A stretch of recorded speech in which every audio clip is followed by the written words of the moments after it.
Boa tarde, gente. A gente está aqui novamente, né, no projeto Axé Festival Cultural hoje para falar de novas coisas. A gente vai começar falando um pouco de Euê, de folha.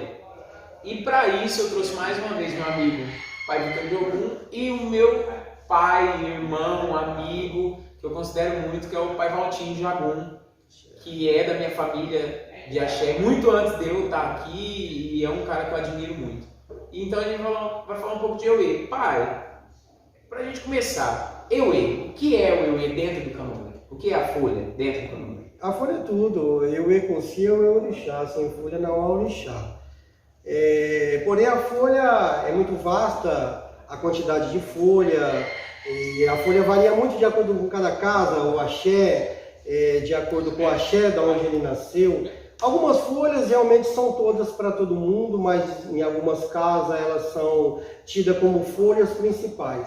Por exemplo, o Eorô de cada casa, né? São as folhas fixas do axé. A casa nasceu com aquelas folhas, né? E essas são as folhas fixas. E aí no Eorô de um Iaô se incorpora as outras folhas, sim, que é de acordo com o orixá que está se iniciando. Por exemplo, aqui em casa nós temos Teteregum, uma folha de extrema importância, que é do Eorô da minha casa.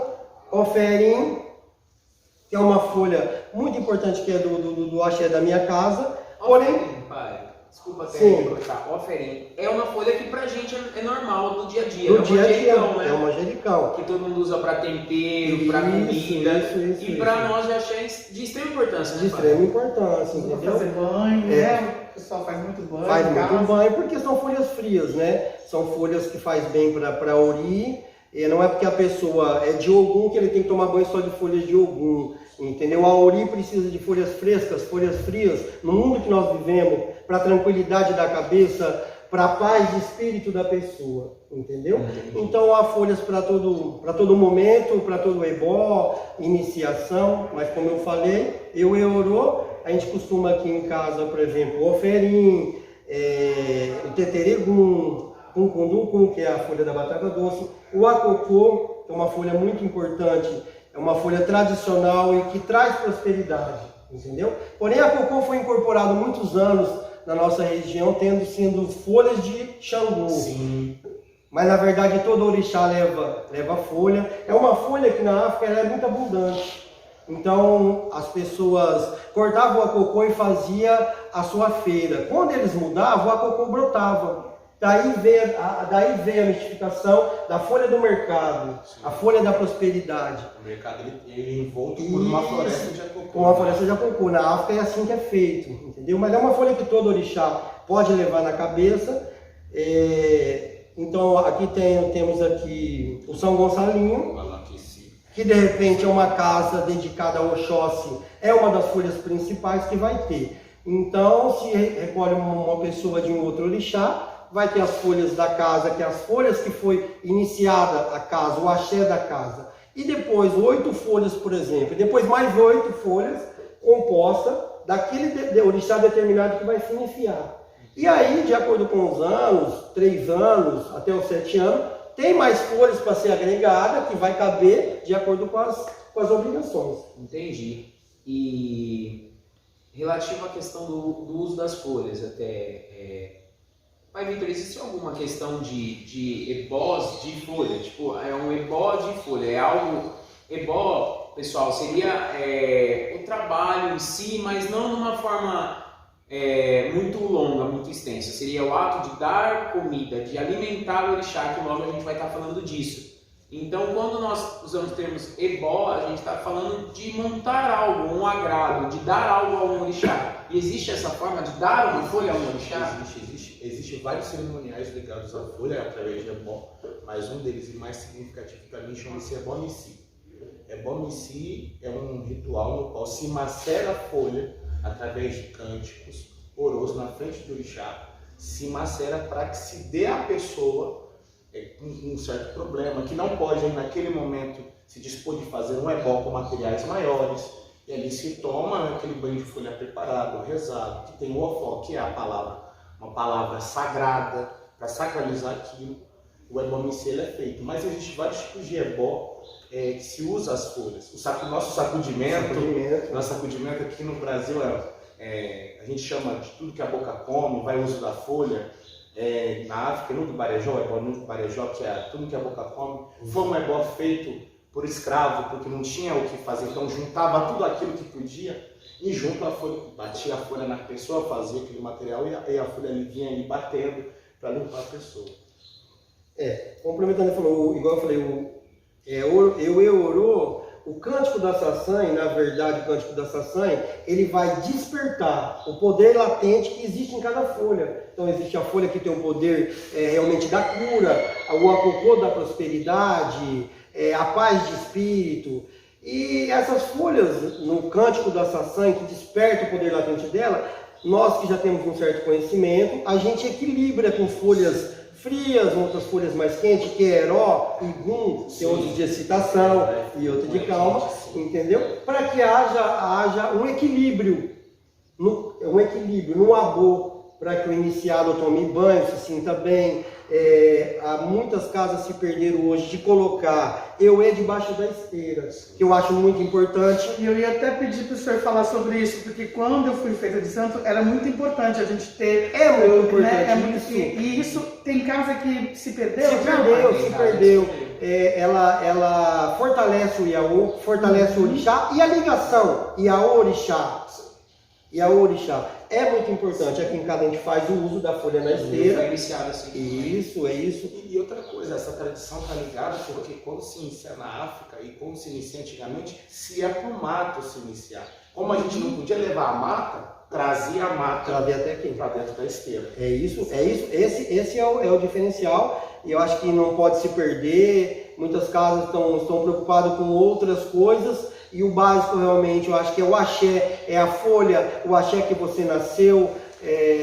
E a folha é imprescindível para tudo, porque existe folha para todo momento, para toda hora, como o Vitor disse, para ebó. E aí chegamos lá na frente ainda com folhas de ebó positivo, que é o caso da babosa, entendeu? Que é uma folha de Odu, de Ogbebará, você fazer um ebó de prosperidade, se usa. Aí, com o passar do tempo, o passar dos conhecimentos, você trabalhar com seus mais velhos, como o Vitor trabalhou com os mais velhos, eu com meu pai de santo Francisco de Oliveira, de Logum Edé, com meu avô de santo Jurandir, entendeu? E a gente vai agregando e passando conhecimento para os mais novos, que eu acho que é o importante hoje, né? O candomblé hoje está aí para todo mundo, eu acho que só enriquece o candomblé, enriquece a nossa cultura. O que lá atrás era muito fechado, hoje está exposto realmente. Essa troca é necessária, é bom, agrega valor, agrega conhecimento e enriquece a nossa cultura. E a importância, né, de se rezar essas folhas, né? Sim. Se fazer essa sanha de se fazer, né, durante toda a iniciação, ou mesmo quando a gente tem aquele rito aberto, né, que é o candomblé, que todo mundo conhece, que vai lá, a gente tem as folhas no chão, a gente tem as folhas enfeitando com a comida, e a importância, né, de sempre se louvar. Meu finado Pai de Santo, ele dizia, e eu ouvi depois de outros mais velhos, dizendo assim, você pode fazer um iaô sem um egé de bicho, mas você não faz um iaô sem uma folha. É isso, perfeito. Não faz sem folha. Perfeito. Uma coisa interessante, como ele estava falando, a gente desperta.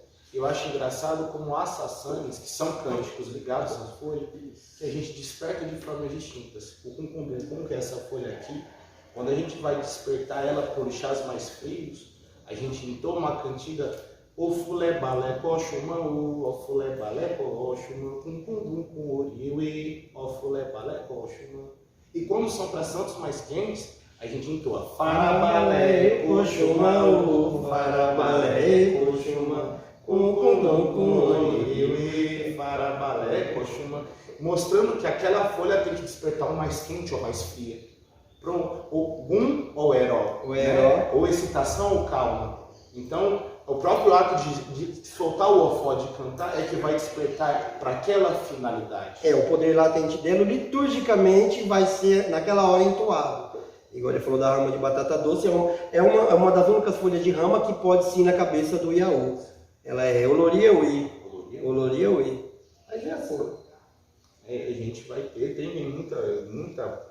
Tem a questão da folha, como ele falou, do efim ou ofiim, né, que é o manjericão, que é uma folha que a gente chegou a agregar no Brasil. A gente teve esse conhecimento junto aos índios, porque quem trouxe a maioria das folhas que tinha na África não tinha no Brasil. E os índios trouxeram, a gente tem um nome, mas o uso recorrente dessa coisa recorrente se fez aqui no Brasil, né? Então a gente tem que entender também que houve uma adaptação nas folhas. A gente estava até conversando agora, pai Valtinho tem ligações com sacerdotes africanos que trazem folha que nós não temos até hoje. Né? E a gente precisou fazer uso de outras folhas para poder substituir. Na verdade, em termos de o poder dela, ou medicinal, ou espiritual, ou para o desenvolvimento da mediunidade, da origem da pessoa, a questão da ligação do orixá à pessoa. Tivemos que adaptar muitas coisas no Brasil, foi adaptada por conta de realmente, na época, não ter as folhas aqui. Certo. Porque a gente tem também a questão, não só relativa ao candomblé, relativa à Umbanda também, que é uma religião que eu vivencio, pai Valtinho vivencia, pai Vitor vivencia, a gente também é de Umbanda. Uma religião brasileira. Que é uma religião 100% brasileira e que sim, também tem as questões litúrgicas das folhas, tem os amacis, né? Que são feitos com as folhas, tem folhas de poder latente impressionante e imprescindível para um desenvolvimento de mediunidade, de um guia, do recebimento de um baiano, de um caboclo, de um boiadeiro.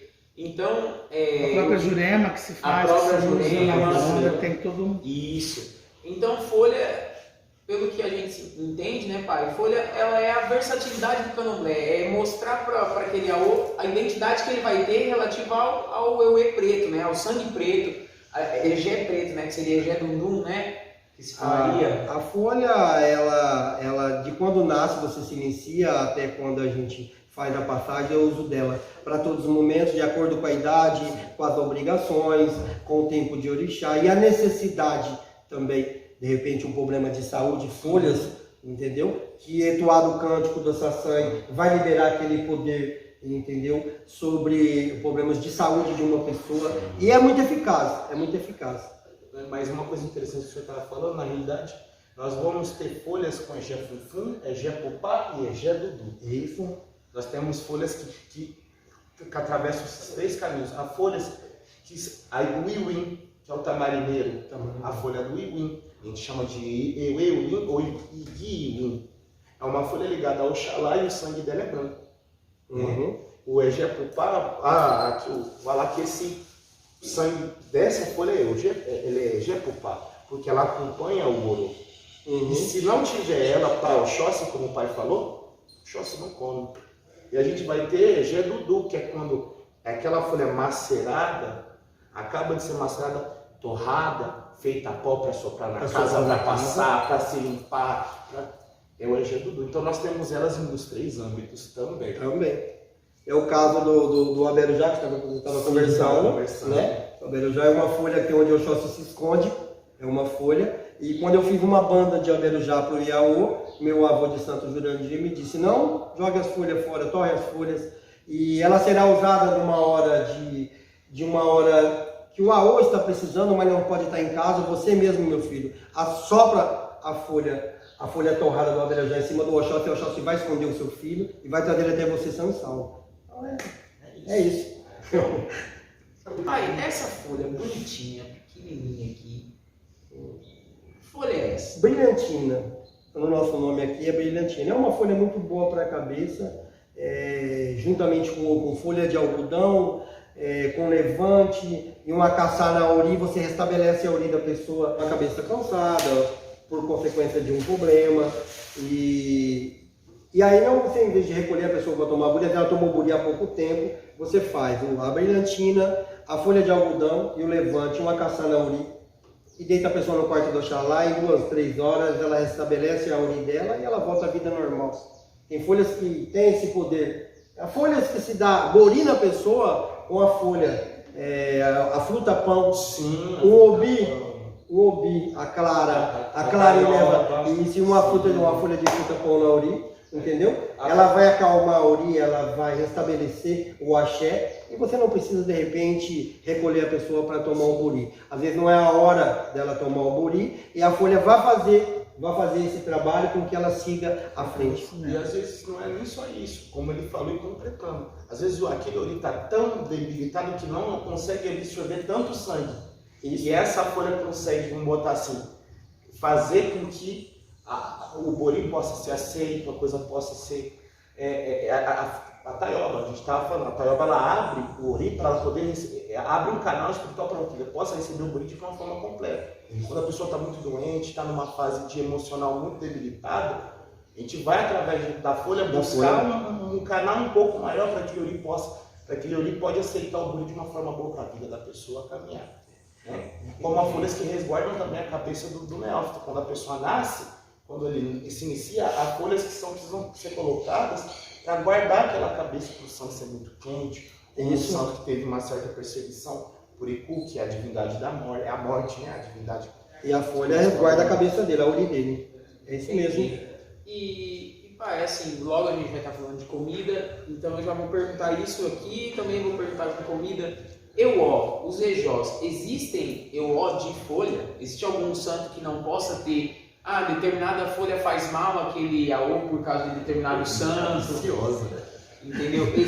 Pode existir, porque assim, eu aprendi com meu pai Jurandir que o euó, que o ejó de cada orixá, ele é pessoal. De repente existem ejós do meu santo que não me afetem, que eu posso comer e meu santo vai falar tudo bem, meu orixá vai falar beleza. Mas existem ejós pessoais. A folha também pode ser assim? A folha também pode. Existem algumas folhas que, acrescentada ao banho, algumas uri não vai se dar bem com aquela folha, a pessoa vai ficar irritada, a pessoa não vai ficar bem, entendeu? Então existe sim, a pessoal. Orixá, no caso, não. Orixá não. E existe também a folha também que facilita o trânsito. Entendeu? Então aquele AU que realmente tem uma dificuldade maior para o transe, para a hora de orô, de iniciação, então a gente coloca aquela folha para facilitar o transe da pessoa. Antes de entrar, se não virou no santo ainda, facilita. Vai no Facilita. banho, Mas né? há Vai folhas que são dar contra axé, são folhas que pra gente que é de candomblé não pode se utilizar. Há essas folhas que também eu acho que fica algo mais para quem é iniciado, algo que tem que ser, porque envolve o Itan, envolve uma história. Sim, mas existem. Mas é interessante a gente existe. saber que existem também. Que são folhas ligadas a Igum, né? Entendi. São ligadas a Iku, são ligadas ao rito de Axexê, que não podem ser feitas uso no dia a dia pra gente. Entendi. Por isso a importância do mais velho, o babalorixá da casa, passar para os mais novos, o babalossan, os adeptos que estão chegando, o pouco básico do conhecimento. Então, quando você é Iaô novo, é o manjericão, é a colônia, é a folha de algodão, vai fazer bem, folhas frescas para a uri estar em paz, a uri está apta a aprender, se você não vai carregar a cabeça do Iaô com umas folhas, digamos assim, que a gente às vezes canta na saçã de uns 7 anos, de um ebome ou de um pai de santo. De acordo com a uri nasce, com as folhas, a uri vai crescendo de acordo com o orixá e as folhas vão acompanhando até os 7 anos, até depois. Como o acocô, né? O acocô, a gente falou, é a folha do rei, né? Quando a gente fecha os 7 anos, o ciclo, o acocô ele tem que permear os 7 anos. Ou ele vai na cabeça, ou ele vai no chão, ou ele vai no banho, ele vai no pai, ou ele cobre. E na comida, né? Na comida, o acocô, como ele é uma folha tida como a folha da prosperidade, e ela vai então em volta às comidas. O acarajé arrumado com as folhas de acocô, o abará arrumado com as folhas de acocô. E o orixá adora. Meu pai Jagum, o feijão fradinho torrado com obi ralado em volta das folhas de acocô. É uma comida que Jagum adora. Sim. Como a gente, a questão também que a gente estava falando, Isso aqui tudo veio da roça, tá? É daqui, é da casa de Pai Chico, é da casa de Pai Valtinho, tá aqui, é da roça. A gente tem, isso tudo corresponde a árvores dentro da nossa casa, os nossos babaigui, nossas iaigui, são divindades que residem dentro dessas árvores. Nós temos essas árvores como orixás, como divindades vivas, né?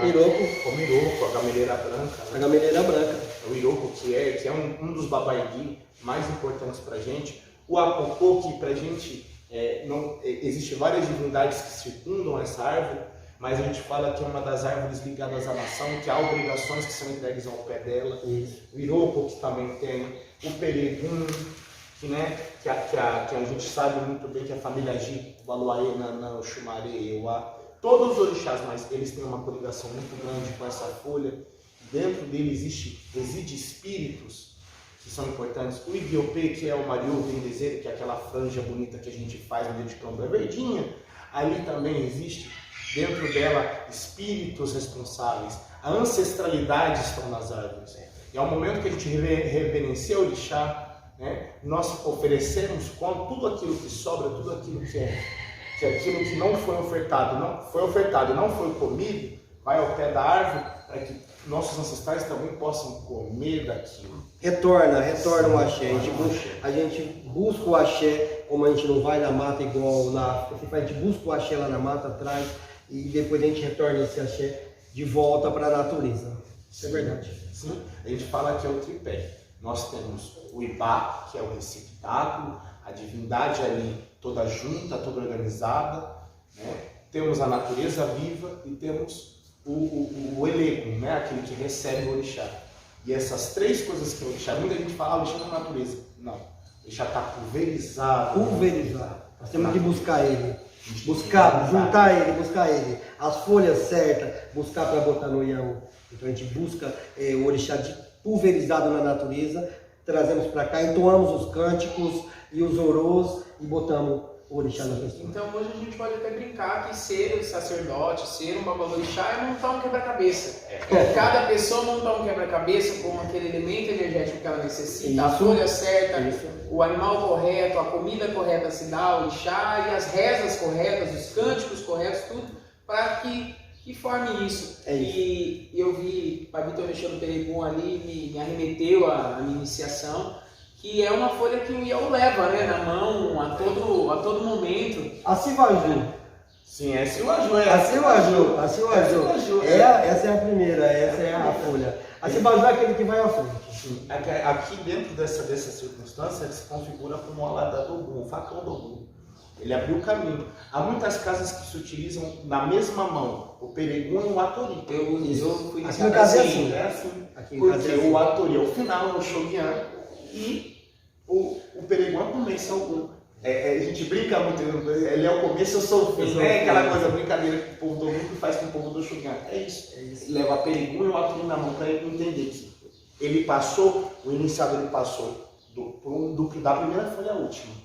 Ele foi apresentado ao Ogum e ao Oxalá, o começo e o fim, né? Não aqui tirando aí a questão de Exu, tá? Mas aí não é que Exu não seja o primeiro, não é nessa questão que a gente tem que tratar aqui, mas é para entender que o Ogum abriu, a Silagem, o Ogum abriu o caminho para existir na Terra, e o Ogum é quem abre o caminho espiritual para poder o Iaú se iniciar, e é através da folha, que é só dessa forma que a gente pode iniciar, porque a única coisa e a única divindade que consegue transformar aquilo que é banal em sacro é o sangue. É o sangue. É ele. É ele. Né? O sangue é a única divindade que consegue isso. Porque a gente brinca, aquela Pelebe Tobeu, Iue Pelebe Tobeu, Obe Pelebe, Abo Pelebe, Akakumakuaku, Pelebe Tobeu. A faca é chata, mas mais chata é a bainha que comporta a faca. Mas é mais fácil essa bainha morrer tísica do que alguém morrer feiticeiro completo. Porque o sangue foi a única divindade que se fez divindade, não foi divinizada. Ele se fez divindade, pelo conhecimento que ele tinha na folha. Então, todo aquele material que chega na casa de Axé, ele não é sagrado. Quem sacraliza é o sangue. É o sangue. É isso, é verdade. E também, precisava lembrar também, que é 8 folhas compostas do Axé, de cada Axé, mais 8 folhas de determinado orixá e vamos fazer o abô do iniciado. Mas existem algumas folhas que não vai compor o abô, mas vai na esteira. Sim. Entendeu? Que vai na esteira. E então é muito importante. Então não são só as 16 folhas, às vezes vai ter 30 folhas aqui e algumas delas só vai para a esteira, outras vão para o abô. E depois nada se perde, o banho do abô, depois as folhas secam e eu macero ela seca e defumo a casa toda. É axé, nada vai embora, o axé vai ficar. Isso, o Edu, como falou, o Egé Pupá vai virar Egé Dudu, né? O sangue vermelho vai virar o preto para ser defumado para limpar a casa. É o ciclo da vida. Como a gente tem o sangue e a guerra, né? O sangue, a natureza viva, a guerra, a transformação para poder retornar, né?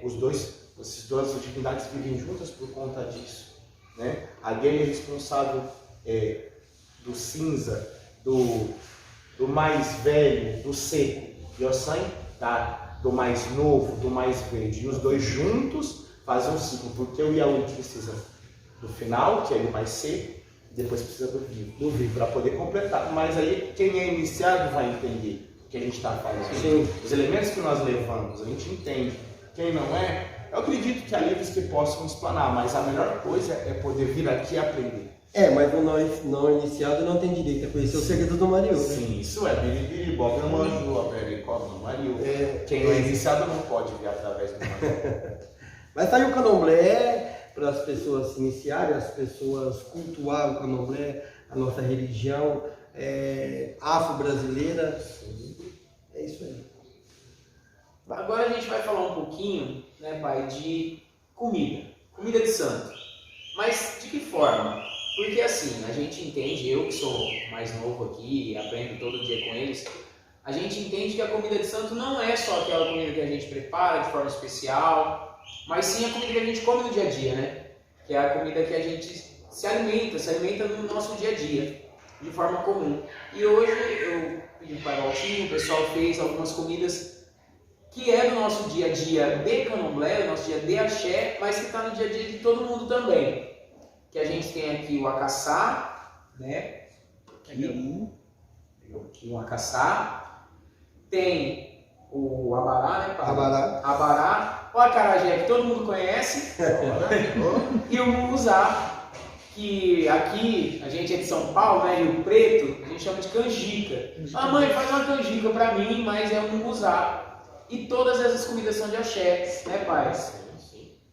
Vamos começar com a caçar. Eu sei que essa comida aqui todo santo come. Nossa Senhora, essa comida tem uma história muito linda. Ela nasce de um tanto muito bonito que a terra se embruteceu, as pessoas ficaram brutas umas às outras. E Olófin, Deus, se negou a ajudar tudo e todos. E os orixás pediam, davam a furicã, se abaixavam a Deus e faziam pedidos para que Deus pudesse vir nos ajudar, e Olófin se negava. Foi-se até o jogo, se perguntou o que se deveria fazer. Pode me passar uma caçada? O que se deveria fazer? O que aconteceu? Olófin, como uma forma de driblar isso tudo, pediu uma oferenda gigante e a terra padecia. Mas ele pediu 201 ipi, que é o escargot que o povo conhece, 201 abô, que era 201 carneiro, 1000 animais, e um ser humano, que era algo nunca feito e nunca pedido. Todo mundo se assustou com aquilo. Exu era sábio. E Exu aconselhou que se fizesse com a farinha que mais se comia, que era a farinha de canjica, se fizesse uma pirâmide, que representaria a cabeça, os pés, as mãos, e fosse entregue. Deus, quando viu aquilo, viu com bons olhos. E todo orixá come como um pacto, a oferenda que Deus permitiu que pudesse, aquela oferenda que ele aceitou. O Ecó, o Acaçá, ele representa o ser humano. Quando ele é feito uno, assim, ele representa cada um de nós. Quando ele é feito junto, ele representa a comunidade. Porque você pode fazer ele de prato, né, e depois ir cortando ele. Isso representa todos. O Ecó sozinho, ele representa cada um de nós. A cabeça e as partes, né? A parte, a cabeça, os pés e as mãos. E todo orixá come dele e partilha dele, porque é a única comida ligada ao Lofin, a Deus. Deus não come, Deus não recebe oferenda no candomblé. Deus não precisa de culto, Deus não precisa de templo. Para você falar com Deus, você só precisa olhar para falar, Deus, estou aqui. Né? Mas a única lembrança e a única coisa que nós temos dessa ligação é isso aqui. É a nossa hóstia, é o nosso tudo. Quando a gente serve ao orixá, a gente coloca como representante do nosso corpo. É isso. O eco é a massa, a caça é a comida própria. Entendi. E, assim, para comer no dia a dia, Gostoso. a gente sabe que o ecó é preparado com a farinha de milho branco, que é a farinha de canjica, de uma forma específica para orixá. E quando a gente come no dia a dia, a gente pode melhorar esse doce com leite condensado, com açúcar, leite de coco. O comum é que dentro da casa de santo, antigamente não tinha leite condensado. Né? O leite condensado ele veio junto à Segunda Guerra Mundial, quando faltava o leite, então eles condensavam o leite com açúcar para não poder estragar. Então a gente não tinha uso disso até antes. Então se fazia com leite de coco e açúcar. Tá? Então o natural e o mais comum é fazer com leite de coco e açúcar. Isso. Hoje algumas casas de santo fazem com leite condensado, isso não é contra axé porque é leite e açúcar, né, que vai no... Mas e essa questão só quando é gasto mesmo, para comer, gasto, só quando é para gente comer, não para dar ao orixá, mas não, assim para comer. Se alimentar. Eu prefiro com leite condensado para comer, não vou mentir para você não. Mas aí, durante o candomblé é servido o ecó ao acaçá, a gente faz o acaçá doce com leite o condensado, leite de coco leite e o de açúcar, coco, e serve a população. Parece um manjar, ele lembra muito manjar, tá? Eu prefiro mais do que o manjar, eu prefiro. Só que o manjar também é amigo de milho branco, então ao final é a mesma coisa. Só que ele é mais flocado e o processo de fabricação dele é um pouquinho diferente. Só isso. E o ecó, pai, dentro do axé em si, a gente sabe qual a importância ele tem. Mas eu vejo assim. Continuando na mão, vou comer, mas. Não, a gente vai comer já. Mas eu vejo ele muito indispensável. Ele é realmente tal indispensável de ir em toda Orô, em todo culto ao orixá. Sim. Todo orixá ele tem que estar presente. Precisa porque ele representa o pacto que Olofin fez para nunca mais se virar contra a gente. Então a gente relembra esse pacto toda vez. Há casas e há axés que, dependendo do orixá, fazem um uso diferente do acaçado durante o Orô. Por exemplo, em algumas casas, Xangô se utiliza dele de uma forma diferente. Ele entra no Orô de uma forma distinta. Que também não vale aí se falar como se usa. Mas, a grosso modo, ele está sempre acompanhado na mesa do Orô, ele está sempre ali. A mesa do orixá, durante o Orô. Ele é a figurinha marcada. No banho, no abô, no Orô do Ossan, entendeu? No abô também vai o acaçá. Sim. É o corpo. Quando a gente vai fazer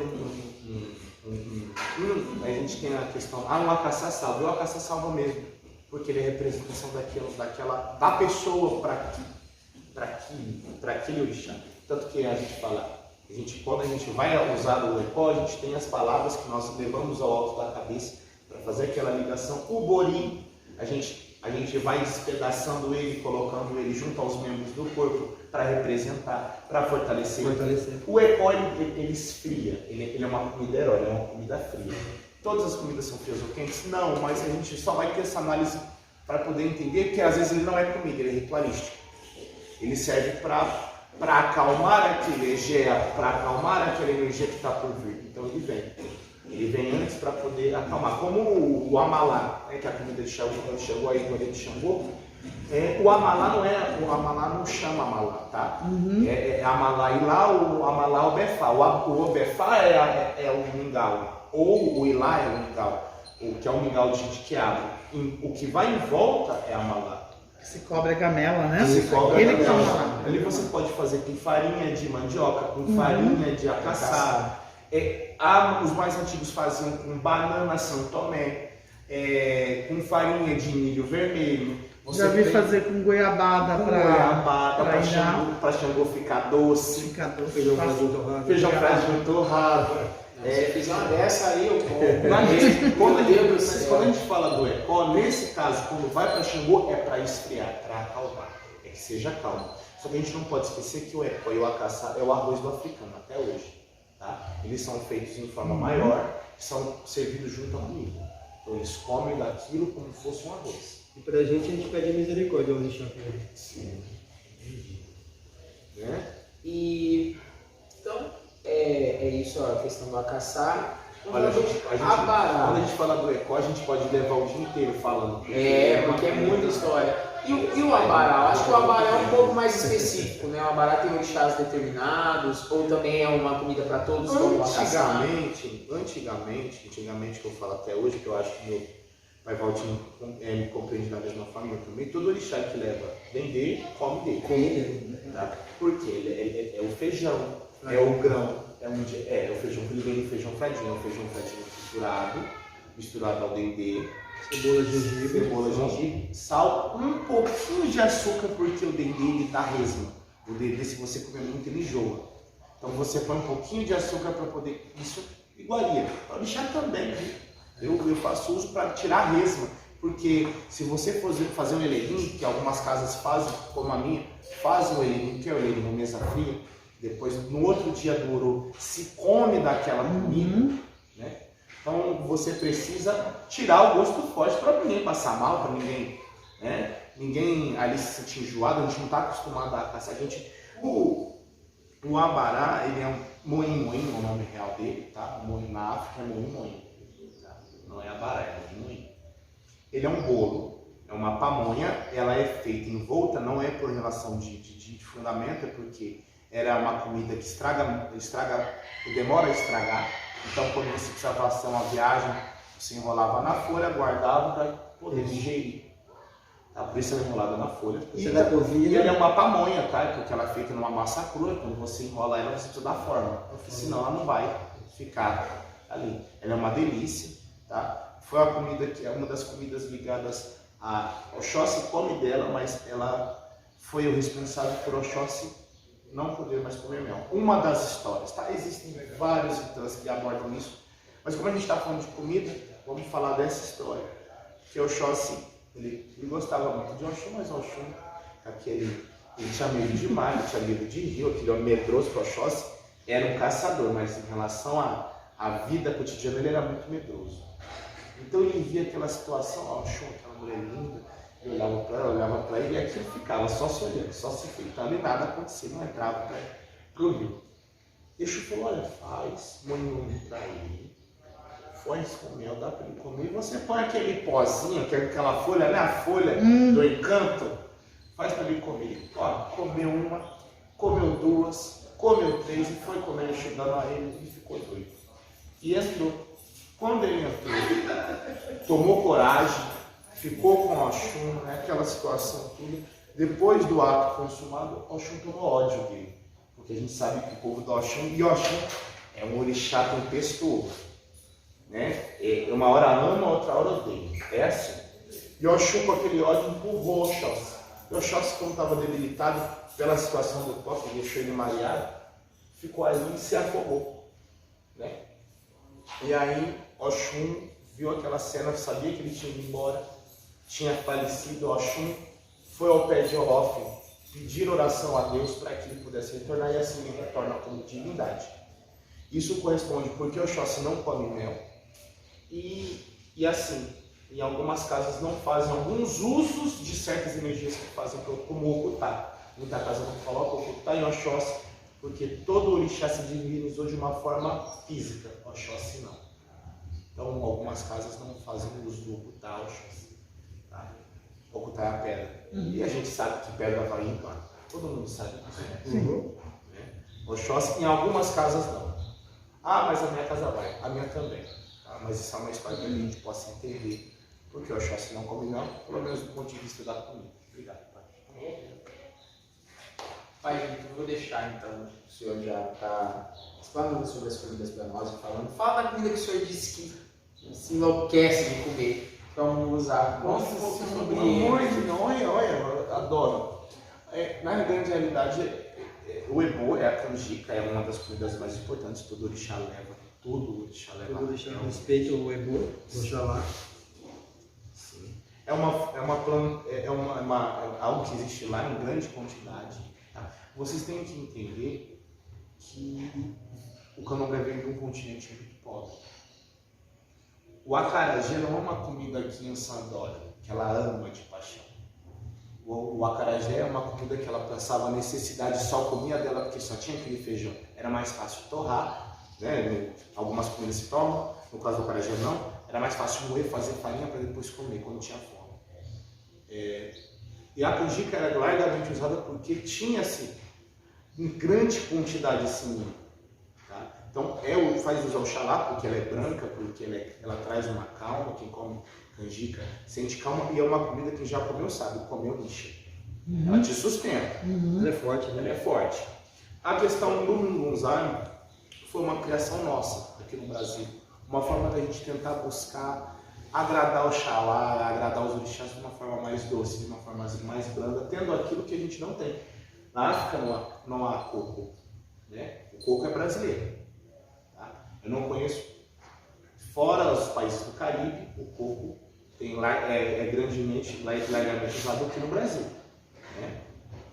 Esse uso do coco. Então a gente usou o coco, que há também registros em Iorubá de um coco menor, que a gente chama de obiolofe, tá? Que a gente trouxe para o Brasil e chama de obiolofe também. No Caribe existe o coco, também para uso litúrgico, mas vamos focar no Brasil.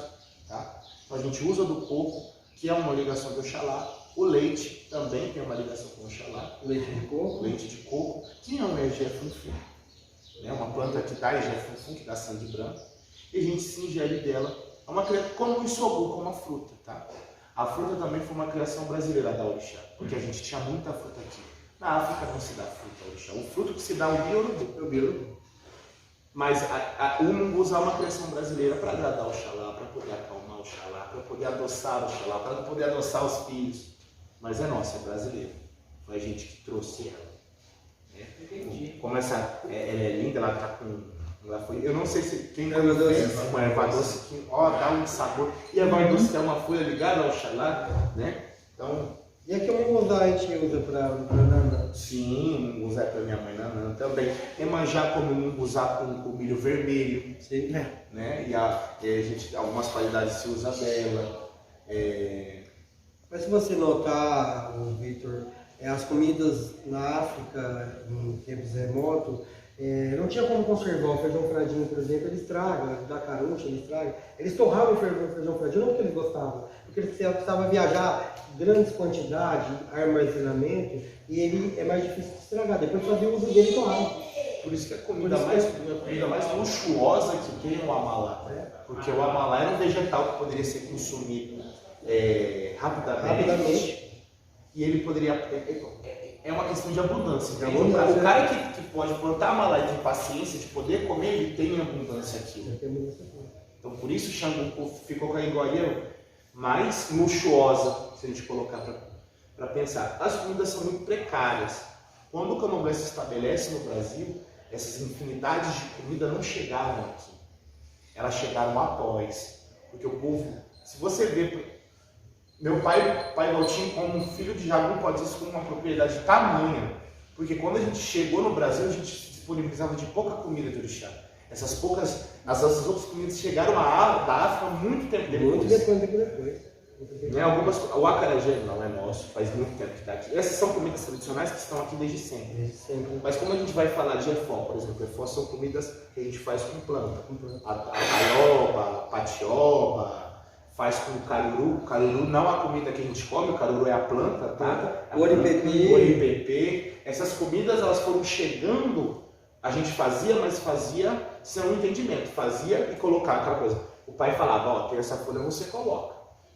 Os entendimentos dessas comidas chegaram após, que também eram feitos na África, a gente não sabia. Há comidas, há registros de uma senhora muito maravilhosa que eu conheci, Mãe Zilá, que era uma mulher de Ançã, está viva, graças a Deus até hoje. Ela falava que hoje ela tem seus 60 anos de santo, é uma senhora de 78 anos, e ela conviveu com a mãe de santo dela dando chuchu para Ançã, porque entende como... aprendeu aquilo, fez aquilo. Hoje eu não faço uso, eu acho que não conheço ninguém que faça uso dessa comida, mas o entendimento era aquele, era a forma de fazer e assim aceitável. Então vai. As comidas que permeiam o candomblé são variadas. Algumas delas criadas no Brasil, outras vindas da África, outras trazidas e ligadas aos escravos até hoje aqui. Então, quando a gente fala de comida, é algo muito completo e muito complexo. Tem muita coisa. Hoje tem muita coisa, né? Hoje tem acesso a quantidades, a fartura, para poder fazer a comida de orixá, mas naquela época realmente não tinha. Tinha que torrar o feijão fradinho para que ele não se perdesse, tinha que fazer o acarajé, porque durava mais durante a viagem, o acaçá, e o obi, o orobô, que alimentava nas viagens, o fruto da boa sorte. Eu comia para poder limpar a palavra. Mas era a vida deles, eles necessitavam de se alimentar daquela forma, não porque eles gostavam do que eles queriam, entendeu? Mas por conta realmente de não ter condições para armazenar, não ter outras iguarias. O Efum hoje, que é material de axé, ele em tempos remotos, na verdade, ele era tempero. A comida de Jagum, por exemplo, não tinha acesso a sal. Aí se usava o Efum para estabelecer os minerais. Então o ebô de Jagum é temperado com Efum, o ebô de Jagum, entendeu? Então a comida é uma das primordiais. Aí a gente até brinca, né? A gente fala da questão, existe as comidas e comidas. Como assim? Nós temos vários tipos de comida. Nós temos são nomenclaturas, são classes de comida. Uma delas chama-se um djé bilé. Bilé, ilé é terra. Um djé é comida. Então, toda a comida que vem da terra e que nós podemos comer, chamamos de um djé bilé. Tudo isso aqui é um djé bilé. Tá? Depois nós temos adimu. São comidas que não comemos, que não fazemos uso de comer, mas são comidas que vêm através de ebó. Por exemplo, nós vamos ter aquelas comidas, lembra, pai? O feijão fradinho com alho que a gente vê no candomblé sendo batido. Aquela comida é uma comida que nem tragável. Se você comer, você não vai gostar muito, não. E que é um adimu.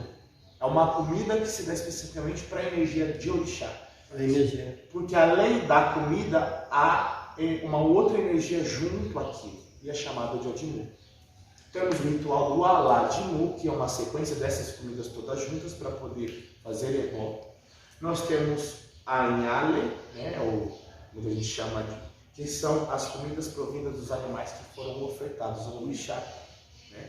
E ela sempre vem. A Inhale vem sempre com djebilé, a comida que se come, que a gente chama por comida seca, porque não vai sangue, que não tem sangue nela. Então, comida com djebilé, Inhale, sempre junto. Comida que a gente come a carne, o herame, a proteína, a gente come, chama Inhale. E um djebilé é a comida que essas comidas, elas são sempre juntas. E aí compõe a mesa do orixá. Compõe a mesa do orixá, que é chamada de leri. Tá? Leri é a mesa do orixá. A mesa do orixá. Elerim é o ritual sobre essa comida. Tá? Que a gente chama de mesa fria. Que hoje algumas casas dentro do estado de São Paulo não fazem esse ritual do Elerim, mas em Salvador ainda é feito largamente. Que é o ritual de todos nós comermos da comida de orixá após o ouro. Após o ouro.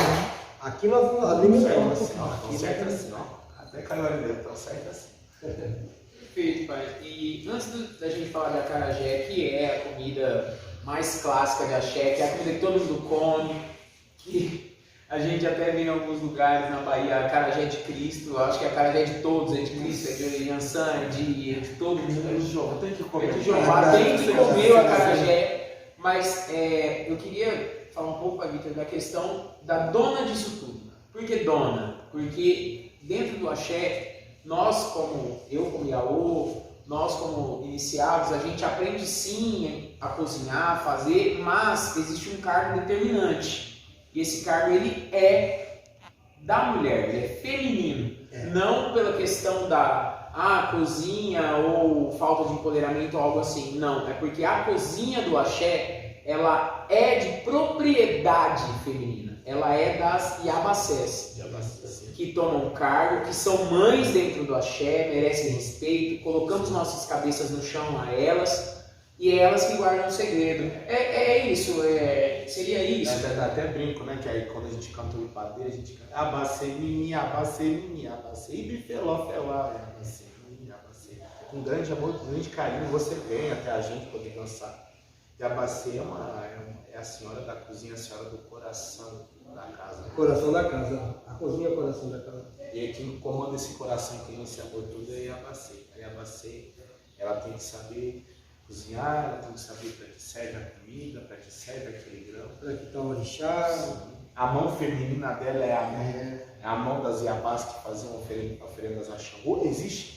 Se a gente for falar das mulheres que cozinhavam a Xangô, nós vamos ter muitos nomes, e alguns nomes até não muito conhecidos, que não fazem sentido serem aqui colocados. Sim, mas a Iabacê, ela vai colocar na mesa do orixá, de um Iaô, as comidas necessárias, pertinente àquela obrigação, iniciação, e até 7 anos e depois disso. Existem comidas para quando se nasce, para quando se toma 3 anos, 7 anos, e assim vai. E a Iabacê sabe disso. Tem que saber. Lembra que em Alien, onde eu vou te falar, vem sempre preocupado. Quando nasce, há comidas que precisam ser apresentadas. O orixá depende daquilo para nascer. Dentro da minha casa existe um molocum de Oxum, aqui também, em todo lugar é um molocum, mas todo Iaô do Oxum tem que conhecer o molocum. É a papinha, o molocum, é a papinha do bebê. É o começo da história daquele Iaô. Então é necessário que você acompanhe o molocum. Né? A gente costuma botar, né, cada santo tem o seu específico, mas é necessário que aquela comida acompanhe, para que senão aquela comida é necessária. O ipeté do Oxum, também é uma das comidas que a gente coloca logo na feitura, para que o ipeté nada mais é do que a calma, né? A fecundação. O Oxum pôde ser mãe através dessa comida. Então não é nada mais justo que ela ganhasse a comida logo na feitura, para que ela possa ser mãe, reconhecer aquela filha, dar bom caminho, porque a comida tem significado. E esse conhecimento amplo de todos os orixás, dos Iaôs que se recolhem para a iniciação, aí a Bacê está apta, entendeu? Esse conhecimento é dela. Esse conhecimento é dela. Nós temos aqui Mãe Delfona, que hoje não pode estar presente. Ela presente aqui com a gente hoje. Eu pedi que ela estivesse com a gente, que ela faça, mas ela falou: meu filho, vai lá, fale e faça. Verdade, mas ela não pôde estar aqui hoje. E também tem a Mãe Bel, né? Que é uma das matriarcas, uma das avós da nossa terra aqui de Rio Preto, que sabe muito. Aprendemos muito com ela. A Mãe Delfona realmente deve ter aprendido com ela também, não é nem da minha época, mas provavelmente deve ter aprendido com ela. E acho que todas as Iabás de Rio Preto, de Mãe Bel para cá, teve muito a aprender, a agregar, e tem muito até hoje. Mãe Bel é um posto de conhecimento. Sim. Ainda mais quando a gente fala comida de santo, a gente fala que quando a gente chega em folha, comida de santo, são 2 candomblés à parte. Porque são candomblés, realmente candomblés mesmo, porque você vai ter formas de preparar, formas de fazer. Quando a gente fala de Omolu, a comida de Omolu que tem que ser feita no silêncio. Há comidas de Oxumaré que devem só ser feitas quando chove. Há comidas no qual, quando você vai fazer o Oxum, você tem que colocar o Egum do Ecodité junto aos seios da mulher. A mulher coloca aquele adereço para poder fazer aquela comida. E aqui em casa nós fazemos, o Iaô faz o uso da alimentação das comidas de santo no quarto de santo. Sim. Assim. Então a Mãe Delfona manda as comidas realmente para a mesa do orixá e para o Iaô. E eu sempre aprendi uma coisa assim, quando a gente vai cozinhar para santo, desse carinho, desse respeito, porque a gente está cozinhando para o orixá, mas assim, é como se eu fosse comer. Isso. Né? Então, isso quando mesmo. fala assim, comida de santo que vai para o cara de santo, não, o Iaô vai comer, você vai comer, né? Então você faz com o mesmo carinho, com a mesma dedicação, com as orações, mas por quê? Porque a gente também pode comer, então você está agradando, né, o seu orixá, e você também vai fazer uso, vai poder comer, né? E outra coisa, a gente fala que o orixá ele come com os olhos. Olha que a cara, gente, não é? O Pai Kleber fez. Não, o Pai Kleber, que fez para nós as comidas, ele que preparou. Olha que estou aqui salivando para comer. E é importante falar que mesmo tendo o cargo de Iabacê, existem casas que, se no dia Iabacê tem uma função, todos os Iaôs que aprenderam que são autorizados a entrar na cozinha, senão um babalorixá que um dia precisa fazer alguma coisa rápida e ele não vai poder ir para a cozinha? Pode, cozinha. A gente brinca no candomblé perfeito, nós temos todos os caras. Perfeito. No candomblé é muito perfeito. Na prática, não é bem assim. Tem dia que tá ali pá de Por santo, exemplo, ó, um ogã e mais meia hora e tem que fazer tudo. Nós temos o babalossanho, né? O babalossanho. Mas hoje a gente vê muito difícil a Yalsanho, que é a Yalsanho ou Yalossanho.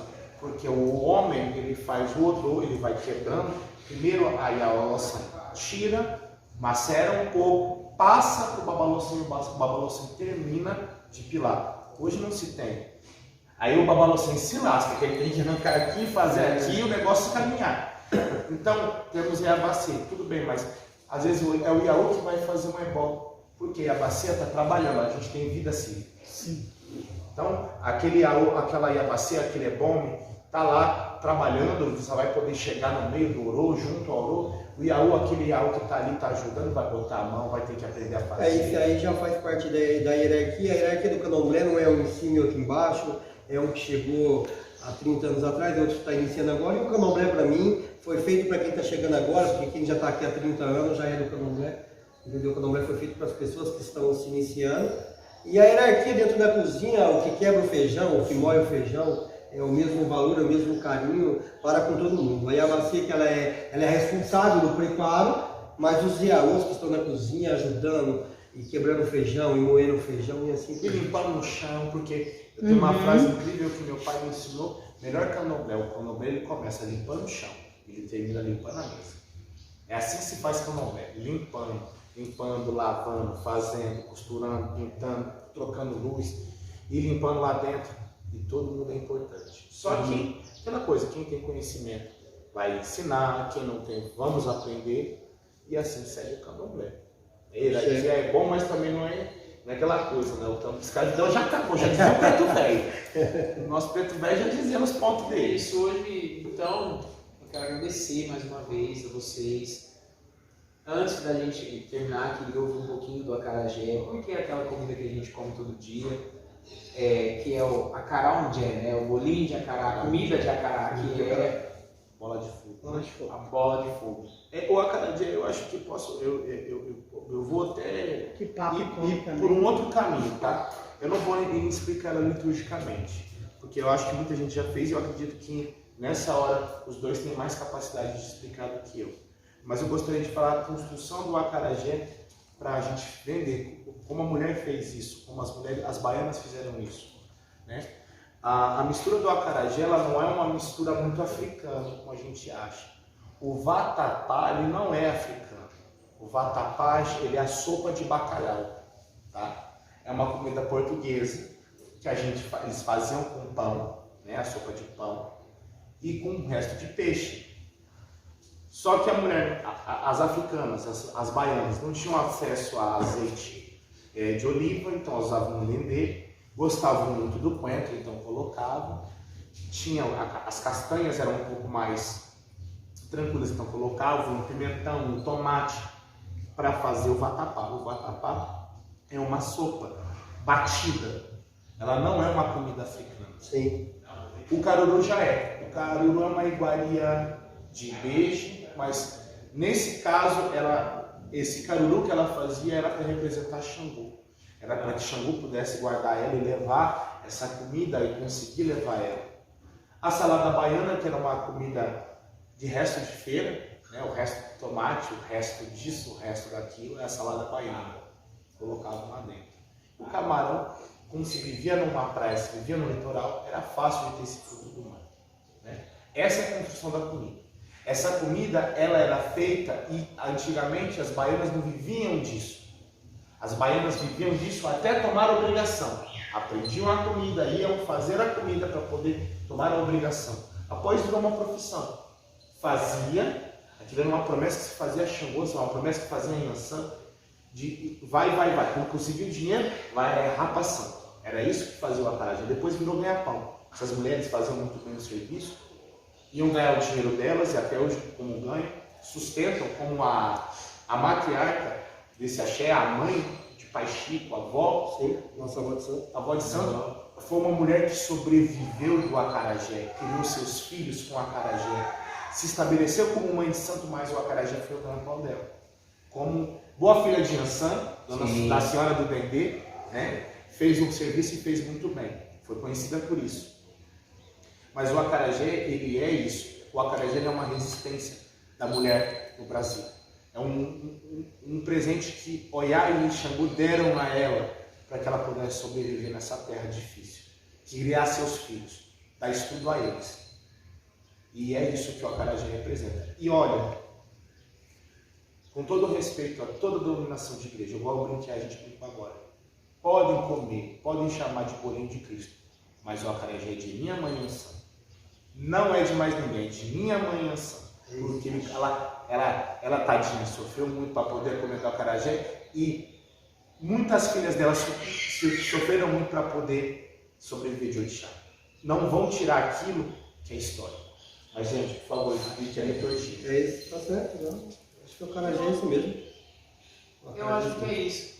Então, eu vou me apresentar mais uma vez para vocês. Eu sou Cauê Inanchemi, filho de Airá, sou filho de pai de Brandir, sou desse axé, sou dessa família aqui, sou sobrinho de santo do pai Chico, de família de Ogoindé. E estou aqui. Nós somos primos e eu estou muito, muito feliz de estar aqui novamente, agradecer ao Axé Festival Cultural por toda a assistência que vocês deram pra gente e essa porta que vocês abriram pra gente. Fala um pouquinho, você está presente. Eu sou Valtinho de Jagum, filho de pai Chico e Facunilê, neto de Jurandir, e sou babaltum da casa de Logunhedé. E eu agradeço muito a oportunidade de falar um pouco de folha, que eu aprendi com o pai Chico, aprendi com o Jurandir, aprendi até com o Vitor, meu mais novo, e que trouxe conhecimento da casa dele, e assim a gente vai agregar conhecimentos e vai fortalecer, vai enriquecer a nossa cultura, o candomblé, a nossa religião. Agradeço a vocês, agradeço Cauê ter me convidado para estar aqui com vocês. Axé. Sou muito simples, eu sou Vitor, filho de minha mãe Sandra do Oxum, lá de Brasília. Meu pai era John de Logoedé, meu pai carnal. Minha avó é Dona Zezé de Ansan. Eu acho que é isso. Não tem muito, é isso aí mesmo. Eu agradeço por tudo, viu, gente? Pai de homem que deixou muito conhecimento pra gente, já se foi, que Deus o tenha, mas que deixou muito axé, muito conhecimento. É isso. Foi a primeira pessoa que falou de Jagum pra mim. E uma ligação também, porque isso a gente é amigo graças ao meu pai. É a gente isso. é amigo até hoje. Até hoje. Foi quem nos Vamos apresentou. continuar. Axé.